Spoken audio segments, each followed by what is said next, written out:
High, আমি রিঙ্কি। তো অনেকদিন পর তোমাদের জন্য আবার একটা ব্লগ নিয়ে চলে এসেছি।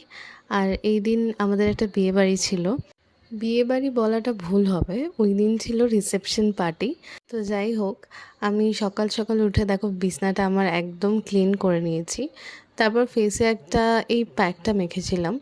আর এই প্যাকটা কিন্তু আমি নিজেই করেছি ঘরে। তো তোমরা যদি কেউ জানতে চাও যে কী কী দিয়ে ওটা করেছি, তো অবশ্যই কমেন্টে বলো। আমি একটা অন্য ভিডিওতে অবশ্যই বলবো। আর আজকে যা রিসেপশনে যাব তার জন্য একটা ছোট্ট গিফট। আর এই যে নীল শাড়িটা দেখছো, এটা আমার মা পরবে। আর এই সবুজ শাড়িটা, এটা আমি পরবো। তো এই তো, আমি আর মা একদম রেডি ফেডি হয়ে চলে গেলাম তাদের রিসেপশনে। জানো তো, সেই দিন বিয়েবাড়ি যেতে যেতে অনেক লেট হয়ে গেছিলো। প্রায় রেডি ফেডি হতে হতে 9:30 বেজে গেছিলো।